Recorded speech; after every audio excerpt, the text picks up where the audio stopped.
we've had some pretty good movement in every respect. The war is very important that it ends with, I used to say, 2,500 people a week dying, young people, mostly soldiers from Russia and Ukraine. And we want to end that war. We want to end it quickly. And I think we've made a lot of progress. And we'll see what happens. This next few days is going to be very important. Meetings are taking place right now. Additionally, we talked about trade, and we will definitely, we get along very well on trade. We'll do something, but I think the Prime Minister knows that over the years the United States has been very good to a lot of people, and it's time for us to benefit also. So we're going to have a good relationship on trade, and we discussed other things also. But Mr. Prime Minister, it's an honor to have you at the White House. Thank you very much. Well, thank you, Mr. President. This year is 200 years since the first immigration from Norway to the US. We come here early in your term. Appreciate that you take time. We have highlighted that very close cooperation. We are allies. We look after security in the north, in the Arctic. A lot of confidence between our services. We have discussed in detail the war in Ukraine. I have saluted the President for his initiative to make progress towards something that can be a ceasefire and an end to this terrible conflict. It is a complex picture, but it needs political will and push, and we have exchanged ideas on that. And then I think the President and his team have been open to hear our perspectives. And on trade, we have also emphasized that we can benefit, both of us, by trading. We can be complementary, and we can find good solutions. But first of all, I appreciate, Mr. President, the spirit and the tone of this conversation, which has been confirmation of a very strong partnership. Thank you very much. Appreciate it. Any Mr. questions? President, can I ask you Yes. first, Mr. President, have you spoken about the tariffs that you want to impose on Norway? Is there a chance that you can lower? We spoke about trade, those tariffs? and we understand each other very well. I think we'll have no problem. You think that you will get an agreement? I think we'll with have no problem whatsoever with Norway. Mr. President, did you discuss a possible visit to Norway? Did you discuss a possible visit for President Trump to We Norway? didn't, but I love it. I mean, I've been there, and it is a beautiful place. They have. But I told the President that, you know, he is receiving us early in the term. He's welcome to visit Norway. We would like to have him, and it will be another way of emphasizing this strong friendship. Mr. President, Norway has been a staunch supporter of Ukraine since the Russian invasion in 2022. Has something been discussed here today that may have altered your views on things? No, we want to, very simply, I have no allegiance to anybody. I have allegiance to saving lives, and I want to save a lot of lives. A lot of young people, mostly young people. It's the war. It's the soldiers, and if we can do that. Also, as you know, I got started because the money that's been spent on this war is insane. It should have never happened, and it would have never happened if I were president. But Biden spent $350 billion on this, and it's a shame. And that's what got me involved. And then I looked at, and I see the results. It's horrible. It's a killing field.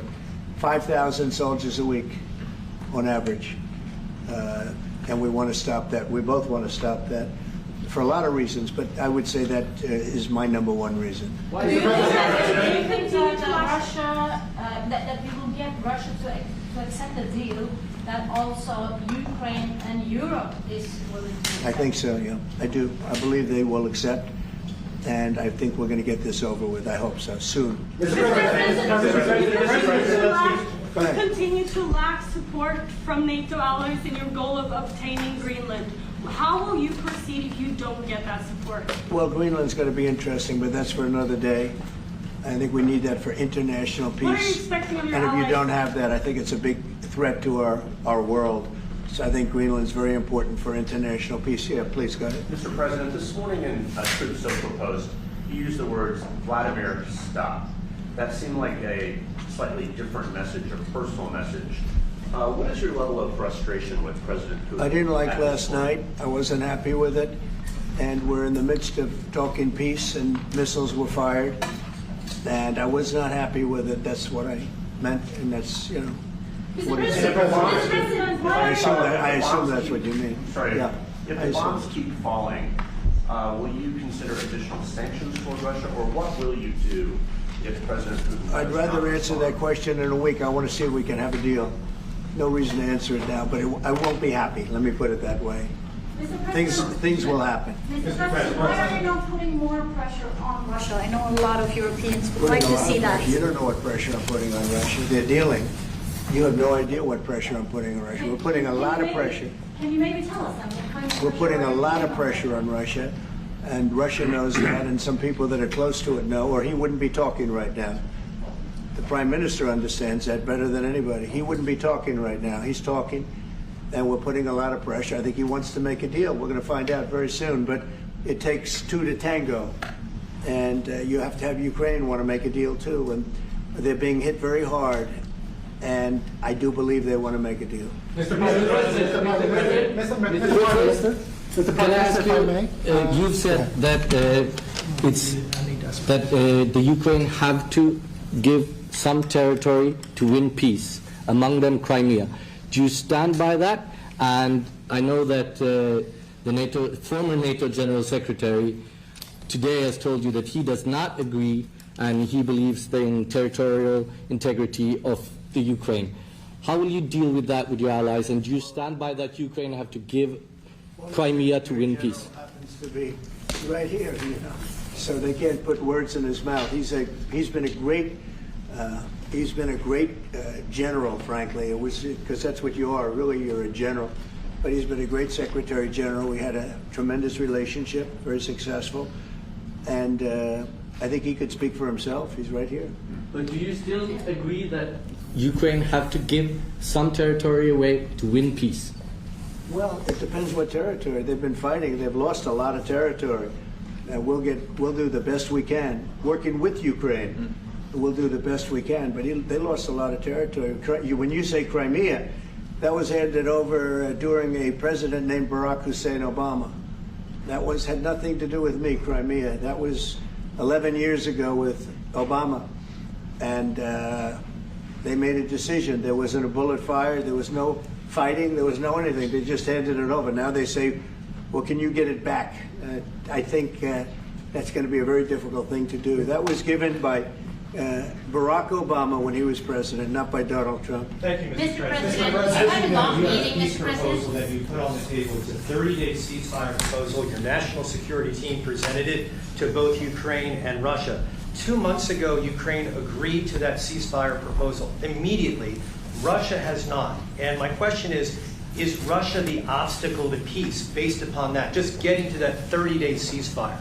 I don't think so. I think that they both want peace right now. They're ready to do something.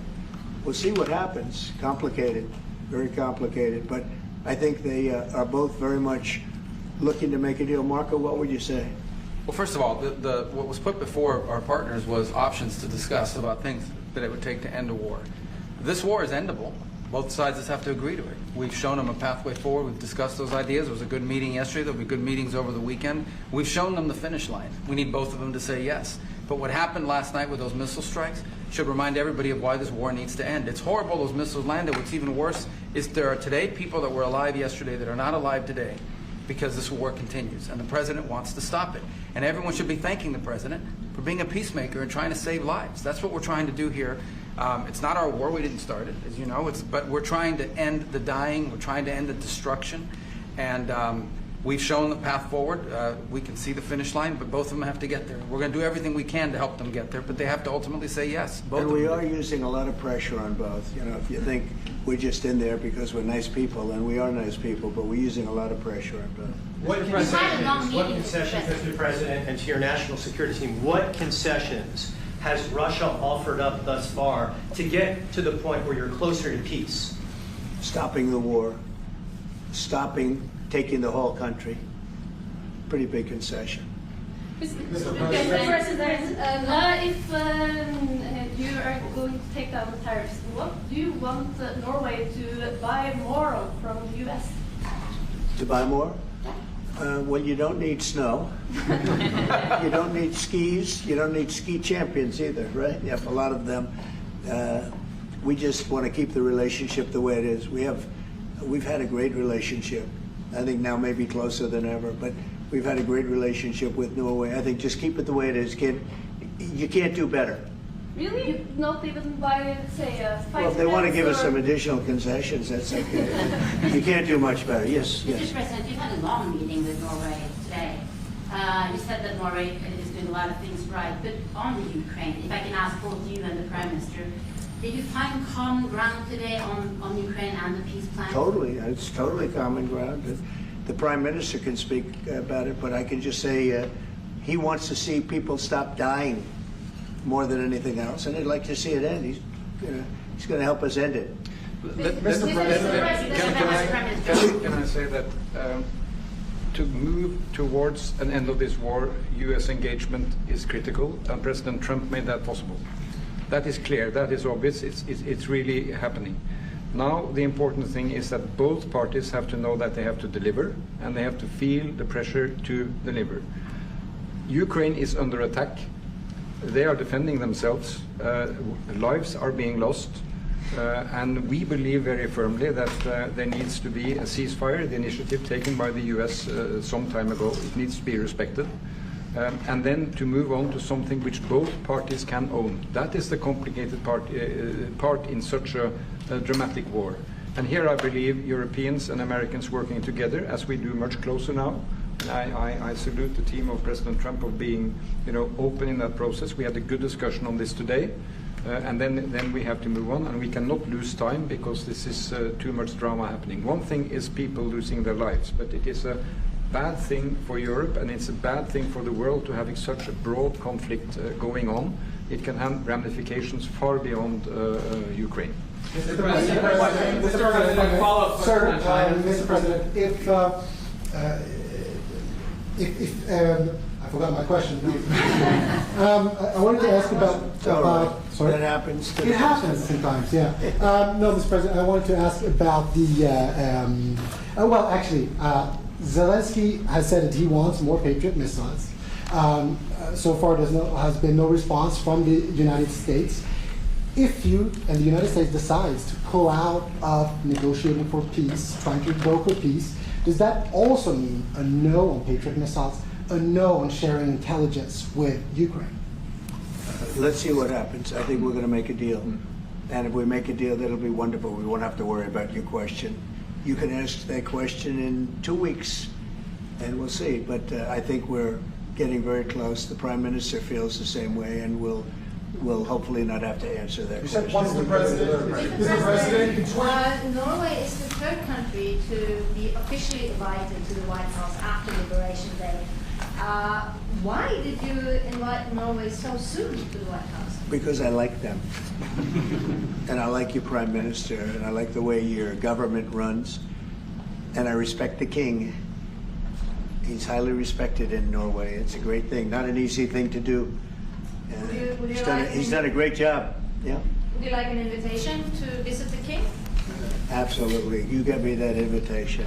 I just told the President he's welcome to visit Norway. President Trump, the first like You said before that you like the Norwegian Petroleum Fund, and I'm wondering if that has been up for discussion today, the way that we have structured our money and whether... Well, this fund was created in the late 1990s to save for future generations the income from oil and gas. Norwegians should continue to work as hard, dedicated, innovate and move forward, despite having these incomes, which we happen to be in the period of our history where we can harvest, and we have transferred that into investments, half of them, by the way, here in the United States. Mm-hmm. So I think this is a model which we have been able to explore. If we can share experiences, and we do with our colleagues in the US, you never copy this one-to-one, but there can be techniques and way of working that we have used in organizing our fund. Jens Stoltenberg was the finance minister when the first dollar entered that fund. So he's a safe hand to have as a finance minister today. What do you say? No, and as you said, Mr. Prime Minister, we are ready to sit down with the US to also work with them on if they want to establish a sovereign wealth fund, because we have a good experience with our fund. And I think that one example of how we work together with the United States is that half of the fund, close to $1 trillion US, are invested in the United States, mainly in equity, but also some in fixed income, including government bonds. So this is an expression of trust in the United States, expressed by the strong investment of the sovereign wealth fund. Then just briefly on Ukraine, since it was mentioned, we had a very good and extensive discussion about Ukraine, the path forward to peace. And as the Prime Minister said, we commend the US for pushing forward to try to find a negotiated solution. At the same time, we need to continue to support Ukraine, and therefore I'm proud that Norway has actually tripled the military support to Ukraine. And this year we will allocate close to $8 billion US to Ukraine. That will strengthen them and also their hand on the negotiating table. I may add to that, if there's a peace, and there will be a peace, we have a common responsibility in securing democratic Ukraine for the future. And the best security guarantee they can have is the ability to defend themselves. And we are investing in that. Mr. Prime Minister. Mr. President, as it relates to tariffs, Mr. President, when you unveiled your reciprocal tariffs on April the 2nd, the tariff rate for Norway was 15%. Based upon your conversations that you've had today with the Prime Minister, do you see that tariff rate coming down from what you proposed just a few weeks ago? Well, they have a great fund of $2 trillion. It's a big fund, and they don't have any debt. So I think they'd probably be willing to pay us more than that, I hope. Are the two nations in agreement? Mr.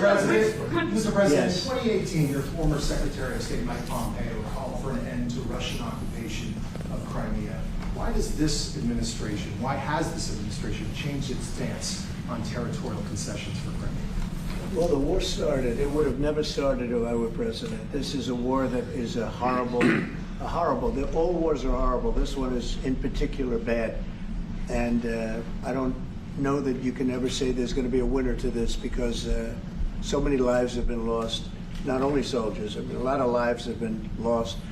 I think that we want to do one very simple thing. It would have never happened if I were president. Zero chance it was going to, and it didn't. People say, how do you know that? Number one, it didn't happen. We never even discussed it. I would talk to Putin about it. It was the apple of his eye. Ukraine was the apple of Putin's eye, but there was never even a thought that he'd go in. And I think he understood that I would not be happy if he did. And it was only when I got out, and when you mention what happened to Ukraine years ago under President Obama and a vice president that was also president later, unfortunately for this country, what happened is large chunks of land were given up, and it was called Crimea, and that was a big thing. That was a big moment. But this isn't my war. This is Biden's war. This is a war that Biden was president when this war happened. But I'm trying to put out the fire, and I think we'll be successful. And if we do, we're going to save a lot of lives. Otherwise, and the Prime Minister had a statement. He said, "This is just a point in time. We're very lucky because this is a point. And if this doesn't happen, this could go on for a long time." Mr. President, will you have meetings with other world leaders when you're in Rome, sir? A future Democrat president? I don't think he will. I think he wants to make peace. I think he wants to end it, and I feel pretty confident of that. But we're gonna know pretty soon. Mr. President, will you have meetings with other world leaders when you're in Rome? Yes, I will. Which leaders do you want to meet, sir? Well, I'd like to meet them all. That would be nice. I'd like to take care of all of them, but we have many of them there, and they all want to meet. They want to meet about trade. And we are making some great inroads and great deals. You might want to speak about that, Mr. Secretary. We had a very successful bilateral meeting with the Republic of South Korea today. We may be moving faster than I thought, and we will be talking technical terms as early as next week, as we reach an agreement on understanding as soon as next week. So South Koreans came early. They came with their A game, and we will see if they follow through on that. President Trump, you're rounding up your You deserve the Nobel Peace Prize if you manage to create a peace. Do I deserve the Nobel? If you manage to create a peace. Well, maybe for the Abraham Accords. I don't want to get ahead of myself on this one, but they say for the Abraham Accords, and by the way, speaking of that, we're going to be filling it up. A lot of countries want to come into the Abraham Accords. You know, we have 4, and Biden did nothing on that one, too. It's the same 4. But they're great countries, and they were brave doing it, and it's worked out very well, and we're going to be filling up the Abraham Accords. They're going to be, I think, filling it up very rapidly. Mr. President, could you say something about that? There's great, enormous opportunity to grow the Abraham Accords, but I would just point to one thing. Of all the leaders in the world today, no leader is working harder to prevent wars or end them than President Trump is right now. I mean, that's why we're talking to Iran. That's why we're engaged with Ukraine and Russia. It's the desire to prevent these wars from breaking out and to end the ones that exist already. And again, I just think it's tremendous for our country to be led by a president who desires to bring peace and establish peace and protect peace. So it's hard work. Mr. President, you know, Marco just mentioned something that maybe we should talk about for just a second, if we could, Mr. Prime Minister. And you're involved in it too, because you've been involved in the world and peace. But I think we're doing very well with respect to Iran, and we're having very serious meetings. And there are only 2 options, and the one option is not a good option. It's not a good option at all.